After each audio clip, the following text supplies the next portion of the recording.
बुलेटिनमध्ये एक महत्त्वाची बातमी पाहूयात। महाराष्ट्र केसरी स्पर्धेचा वाद अद्यापही सुरू आहे। महाराष्ट्र केसरी स्पर्धेचा लौकिक टिकवण्यासाठी आता जिल्हाधिकारी कार्यालयाच्या समोर लाक्षणिक उपोषण करण्यात येणार आहे। यंदाच्या महाराष्ट्र केसरी स्पर्धेचा वाद अद्यापही सुरू आहे। असं असताना डिसेंबरमध्ये पुन्हा महाराष्ट्र केसरी स्पर्धा घेण्याचं नियोजन वरिष्ठ पातळीवर सुरू आहे।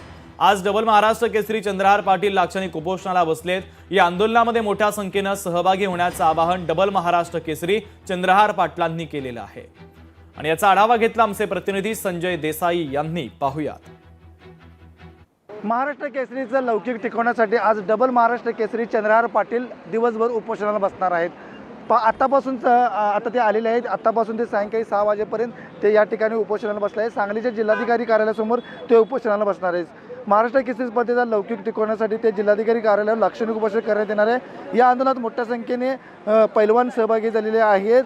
महाराष्ट्र केसरी स्पर्धेचा वाद अद्यापही सुरू आहे। असं असताना डिसेंबरमध्ये पुन्हा महाराष्ट्र केसरी स्पर्धा घेण्याचे नियोजन वरिष्ठ पातळीवर सुरू आहे। एका वर्षात 2 महाराष्ट्र केसरी स्पर्धा होत आहेत। त्यामुळे संघटनात्मक राजकारणातून अशा प्रकारे 2-2 स्पर्धा घेणे अत्यंत चुकीचे आहे। त्यामुळे महाराष्ट्र केसरी या मानाच्या स्पर्धेचे महत्त्व कमी होईल। महाराष्ट्र केसरी कुस्ती स्पर्धेला मोठी परंपरा इतिहास आहे।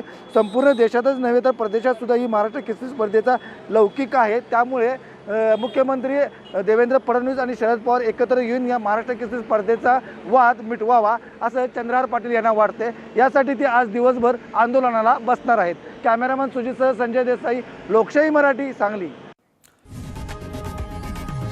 लोकशाही मराठी ऐका, पहा, जागरूक रहा।